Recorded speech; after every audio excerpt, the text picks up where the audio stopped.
Hello all, my name is Ashutosh Rastogi. I am a teacher by profession. My mission is to impart quality education for all. For that purpose I am creating these videos. If you appreciate my work, then please do like my video and subscribe my channel so that I could get the motivation to prepare more videos. Anyways, today in this particular lecture, we will going to discuss about CDMA encoding and decoding process. So these are the outlines. We're going to start up with the introduction. Then we will briefly describe about code division multiple access. Then we will going to discuss what are orthogonal codes, what are the specific features of orthogonal codes. Then we will going to discuss CDMA encoding as well as decoding example, and finally we will going to conclude via some intuitive discussions over the capacity where we will compare between FDMA and CDMA. So in a wireless environment where most of the mobile users are trying to transmit their signal, it is difficult to provide the interference free transmissions. Obviously, if in a wireless environment multiple users are trying to get the access of the common link in order to transmit their information, then anyhow multiple user signals will going to overlap with each other. So obviously interference will going to happen. So how can we provide interference free transmission among the multiple users present in the common channel? So the solution is multiple access techniques. So in our earlier lecture, we have already discussed about different contention free multiple access techniques such as your FDMA, TDMA, CDMA and SDMA. So now we're going to start up with the brief overview about code division multiple access. So a number of stations share a number of channels. So here we are signifying stations at different number of users. Each station transmits over the entire spectrum all the time but are not garbled. So obviously each user will going to transmit their transmission over the entire spectrum, but then also their information signal will not going to collide with each other or interference will not going to affect them. Multiple simultaneous transmissions are separated using the coding theory. So when in the common medium all users data are combined, so it's receiver responsibility to get its own information from this combined data. So this multiple simultaneous transmissions would have been separated with the help of coding theory. So there exists some assumptions in the coding theory. So what is a specific assumption about the coding theory is all the signals will going to add linearly. So this particular figure is showing the overall structure of code division multiple access environment.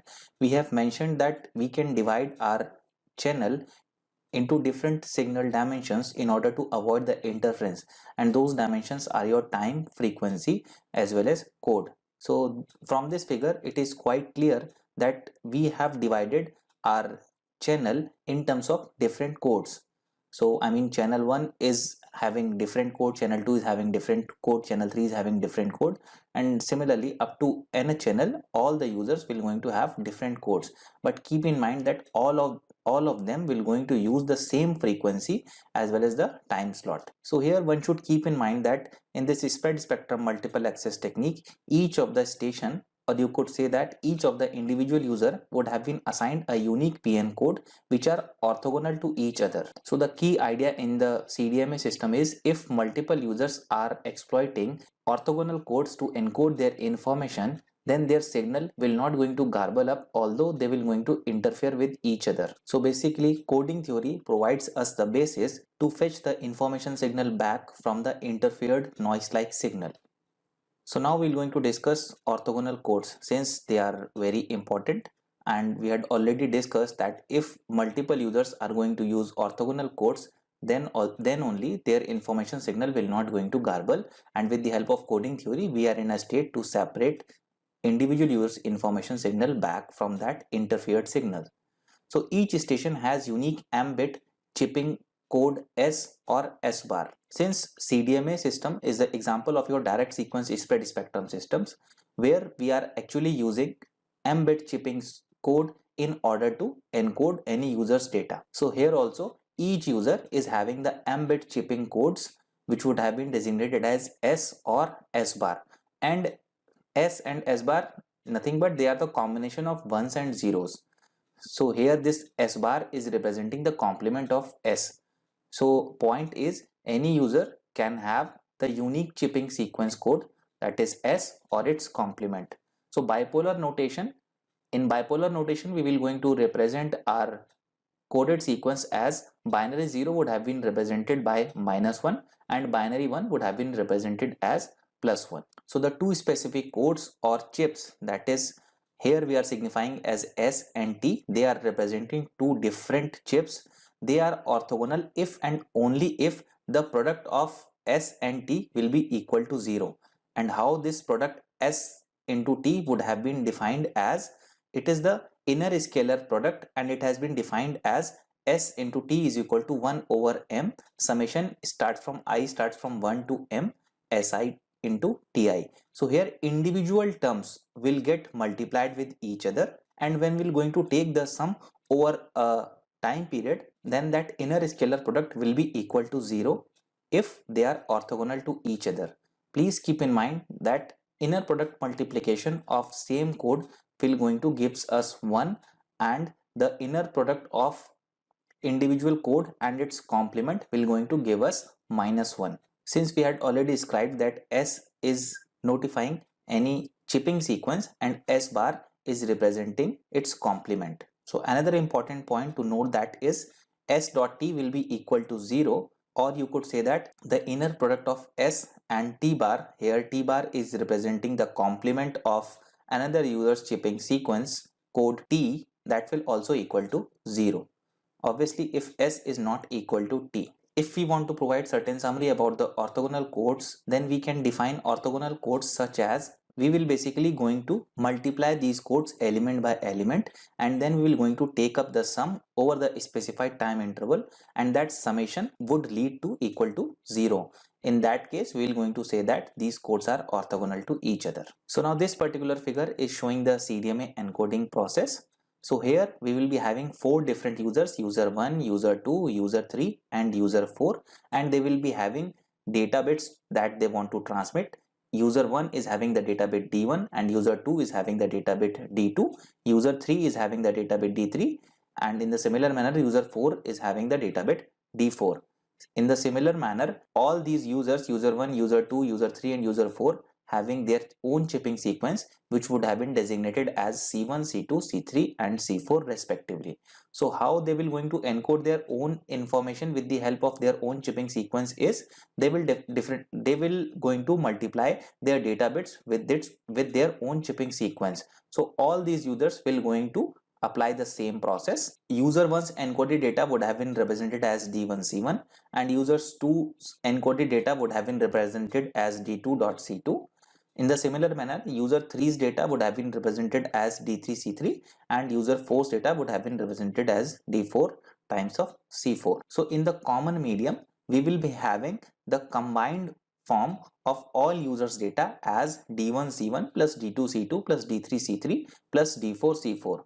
Since we have already assumed that all users data will going to add up linearly. So this is what we mean by linear combination or linear addition. So in common medium, we will be having this amount of information present, and at the receiving side, all the individual receivers will going to get this same amount of data, and with the help of this data, they must have to decode their information sequence. So this particular slide is showing the chipping sequence of different users such as user 1, user 2, user 3 and user 4. So the chipping sequence of user 1 would have been denoted as C1 and the value of C1 would have been given as +1, +1, +1, +1, all are +1, whereas the chipping sequence C2 would have been given as +1, -1, +1, -1, and in the similar manner chipping sequence of user 3 would have been given by this, and the chipping sequence of user 4 would have been given by this specific chipping bits.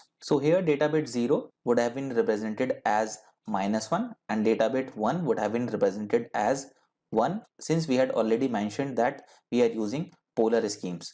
And one should keep in mind that silence, or if user doesn't have any information bit to transmit, then that silence would have been represented with this 0. So this is actually the data representation in CDMA. So this is how we will going to represent the data in CDMA.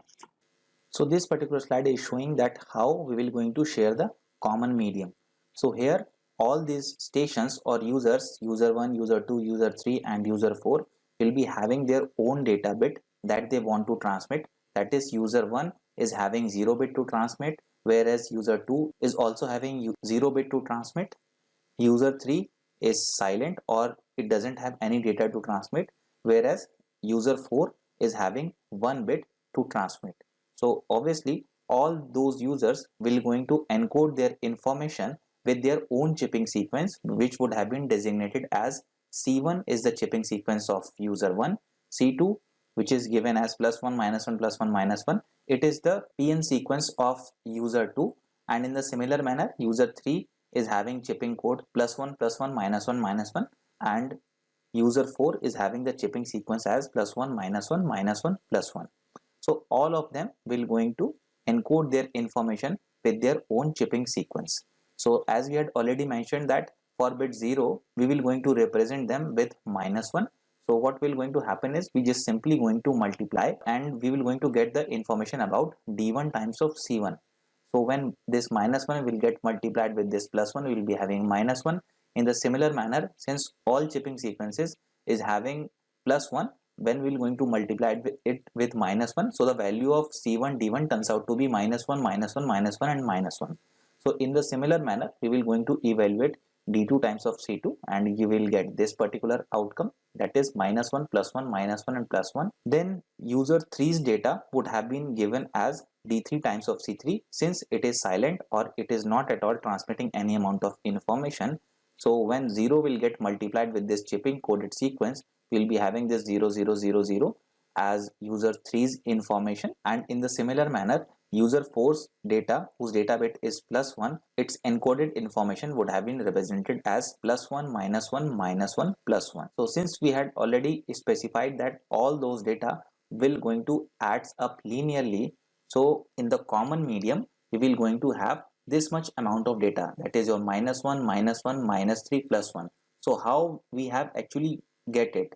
So we just simply added up individual encoded bits of each user, that is user 1's first encoded bit, that is your -1, then it will get added up with user 2's first encoded bit, that is again your -1, user 3's first encoded bit, that is 0, plus user 4's first encoded bit, that is your +1. So this -1 -1, that is your -2, again 0, that will equal to -2, and +1 we will getting this -1. Then again second bit -1 +1, that is your 0, this is your 0, and this is again your -1. Then in the third -1 -1, that is your -2, this is your 0, and this is again -1, so that turns out to be -3. And in the similar manner -1 plus with this +1, that is your 0 0 and this +1. So this is how we have evaluated this composite signal that would have been present in the common medium. So that is given as -1 -1 -3 and +1. So at the receiving side, basically all the users, that is user 1, user 2, user 3 and user 4 will going to get this amount of information only, and all these users will try to evaluate their own information data with the help of their own chipping sequences. So whatever we have studied in our last slide, let us understand it with the help of certain figures. So user 1 is having bits 0 and its encoded bits would have been given as -1 -1 -1 and -1. So this would have been represented by this particular figure, that is your -1 -1 -1 and -1. So all of them is having the same amplitude and they are lying in the negative part. In the similar manner, user 2 is again having bit 0 and its encoded sequence, that is your C2D2, would have been given as -1 +1 -1 +1. So with the help of graph we can represent them as -1 +1 -1 +1. In the similar manner, user 3 is silent or it doesn't have any data, so that is why its encoded information would have been represented by this particular blank line. In the similar manner, user 4's encoded information would have been given as +1 -1 -1 +1. So that is your +1 -1 -1 and +1. So what this black color figure is actually showing is, it is showing the combination of all those encoded bit sequences that are present in the common medium. You can just check out this timeline, that is we just only need to check out this overlapping region, that is this particular region, that is your -1, this is again that is your -1, So the summation of -1 and -1, that is your -2, and this +1. So net outcome of all these stuff would have been turns out to be -1. Then again in the second timing portion we will be having this -1 + 1, that turns out to be 0. This is again 0 and this is your -1. So in the second timing sequence we will be again going to have this -1, whereas in the third timing sequence this is representing your -1, this is again your -1, -1, -1, that is your -2, this is your 0. Again the net composite outcome of these three would turns out to be -2 and this again -1. So we will going to have this -3, and in the similar manner we will be having this +1. So this black color figure is actually showing that what we will going to have in our common medium. So now this particular slide is showing that how we will going to decode our information. So obviously in the common medium we will be having this much amount of information, that is your -1, -1, -3 and +1. So this particular information is present in the common medium and all the individual users will try to obtain their own information with this amount of information only.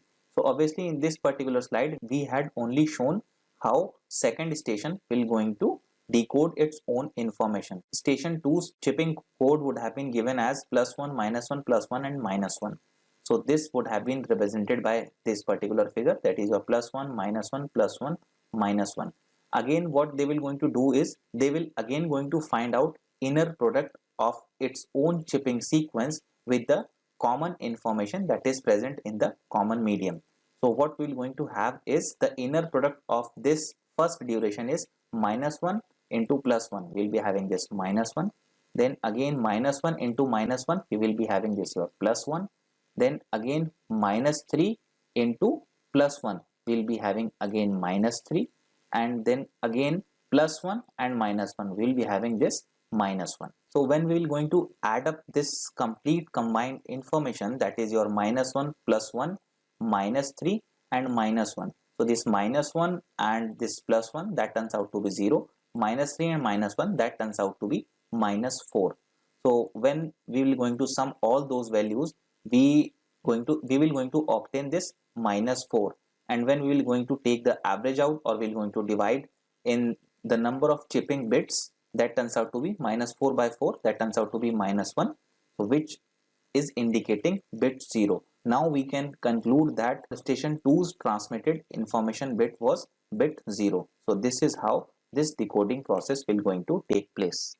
So now we will going to do an intuitive discussions over the capacity. So obviously in terms of capacity wise we are only comparing with CDMA and FDMA. So since CDMA is a form of spread spectrum multiple access techniques, so instead of sending B number of bits per second, what we are actually sending is we are sending M times of B number of chips per second using the entire spectrum. So this is what we had already discussed, that in CDMA we are using entire spectrum, and for encoding a data bit we are using chipping sequences. So here we are assuming an example that the channel bandwidth would have been given as 1 megahertz and 100 different number of users are exploiting this 1 megahertz band. So this is our assumption, and with this particular parameter we will try to evaluate the capacity of CDMA and FDMA. So if we take the case of FDMA, each station of 10 kilohertz band. So obviously if the complete bandwidth available to us is your 1 megahertz and 100 different users are utilizing them, so in FDMA we will going to divide the complete frequency band as we had already discussed. So when 1 megahertz band would have been equally divided among 100 number of users, so individual user will going to get this 10 kilohertz band. And if we assume that for transmitting 1 bit we are using 1 hertz of frequency, then maximum supportable data rate that is possible with this 10 kilohertz bandwidth is 10 kilobits per second. So this is what we could achieve with the help of FDMA systems.